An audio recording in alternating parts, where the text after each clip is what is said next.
Okay guys, mapagpalang araw sa inyo, no? So, panibagong vlog na naman to. Tungkol nga para to sa aking GoPro na bagong palit. Pasensya na kayo sa daliri ko.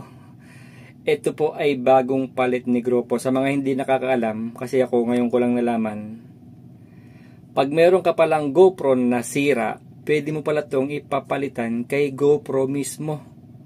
Ito nga ay akala ko nung sa natatandaan nyo, meron akong nakaraang video na nakakainis nga kasi parang 2 months pa lang sa akin yon. Meron siyang overheating issue, which is na parang natural naman siya sa mga GoPro 7, 8, 9, 10 na lagi siya may overheating issue. Pero naging issue nga itong akin ay bigla na lang namamatay, bigla na lang ayaw mag-charge.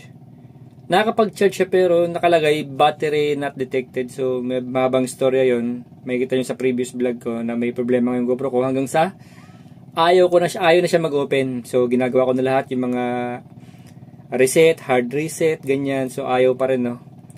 So nung time na yon, siguro halos mag-iisang taon na kasi March ko siya yun So may ilang buwan din. Pumunta ako sa GoPro site sa may help support. So yun nga, ang hirap naman makontak dahil dala na rin nung mahirap ang signal dito sa amin. So parang naumay na ako, ang tagal. Bala ko na lang siyang ipaayos. Nung papaayos ko na, nagkakahalaga siya ng 4-5 ang paayos. So bubuksan talaga nila to. Yun doon naman ako dismaya lalo kasi nakakapanghinayang naman, biro mo bubuksan, ang hirap bubuksan ito Tsaka pag nabuksan mo na siya, hindi na siya kasing tulad dun dati na yung performance niya na pwede mo siyang sausaw sa tubig, ganun. So parang nadala ako, na-disappoint ako sa GoPro, no, na ba't ganun, kabago-bago ng unit ko, nasira kagad. So nitong huli, ito, ngayon na nga, parang siguro bigla na lang napadaan sa website ng GoPro. Gusto kong buhayin ulit ang GoPro. Nag-ano lang ako, nagbakasakali. So pumunta ako sa service center nila, tawag dito. Papakita ko sa inyo kung paano ko ginawa, no.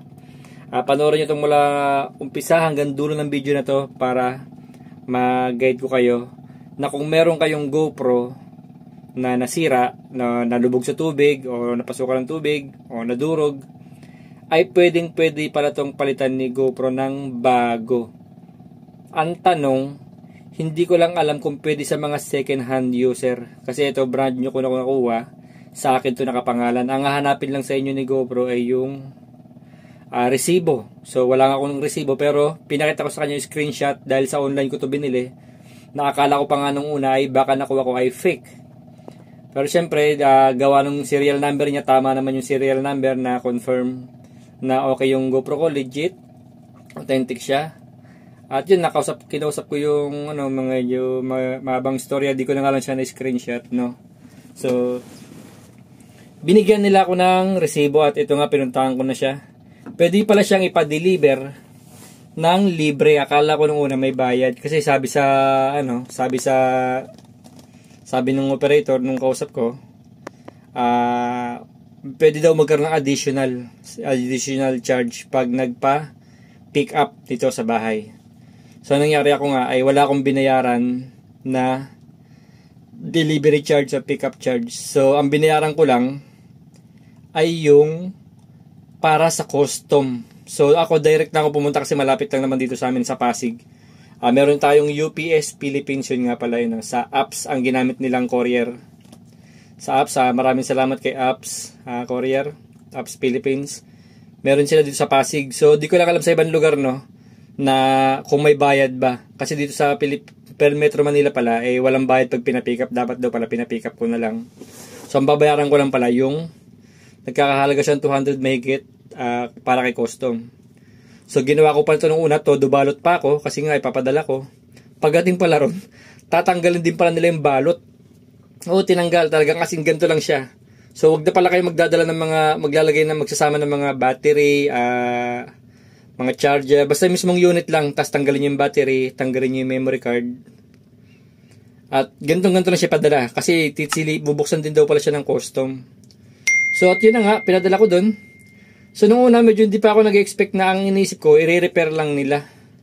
So tapos bigla ko nang sinabihan ni operator, nung tao doon sa mismong apps, na dati raw may nagpadala sa kanila ng GoPro, ay pinalitan daw talaga ng bago. So napasearch ako ngayon. At yun nga, ganun nga. At ito pa isa, hindi po ako subscriber ni GoPro. So hindi po ako nakasubscribe doon na nasa $99 siya. So papalo rin siya ng mga parang 10k yata. Kasi nasa 5k pala, 5k. Papalo rin siya ng 5k mahigit kung nag-subscribe kay GoPro.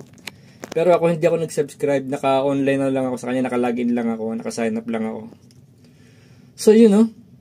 At within 15 days, pero ako lagpas ako ng 15 kasi nagka-problema nga tong si ano. Pagbalik na rito, hindi nila nahanap yung address namin kaya tumagal. Pero nasa 15 days, papunta, pabalik. Yun po ang inantay kong araw. So, mula nang pinadala to, magbibilang ka lang siguro mga 3 araw, nandun na sa China. So, mismong GoPro China siya na nakakuha. Doon siya na manufacturer ng GoPro nasa China. Yun nga, paulit-ulit. Siya na medyo may halak ako. At sana ba ako? Yan, pagtapos doon, siguro follow up na lang ako. Pero kahit di nyo na i-follow up, kasi ako excited lang talaga. At sumasagot naman yung nila, yung service center nila, yung help and support. So, yun nga, within a days lang daw, padala na sa akin. At yun nga, sinad na sa akin. At ito nga, happy ako. Ito pa, libre. Binigyan ako ng isang libreng battery. Ito. Wow, di ba? May libreng battery. Doon naman ako natuwa kay GoPro na kahit dismayado ako ng una, kahit pa napalitan naman siya ng bago at medyo naging, yung sama ng loob ko kay GoPro, nabawi naman din. Pero sana naman itong time na to, this time, tumagal naman tong unit, no? So, siguro dahil sa overheat lang nung nakaraan kasi nga ginagamit ko siya, mainit yung panahon, summer nun yung panahon ng March, kung natandaan nyo.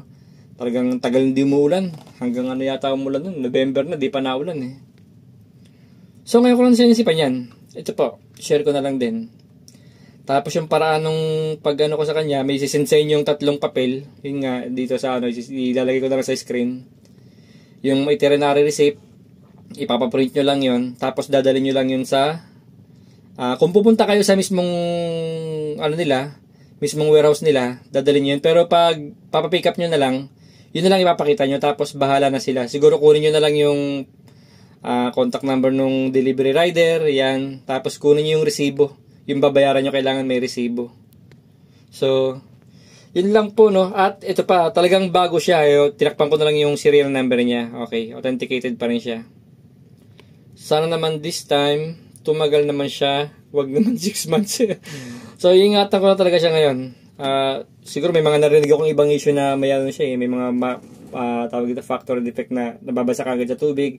Hindi na raw sana to dapat lagyan ng casing, pero siguro bibilang ko to ng casing pang underwater, mahirap na.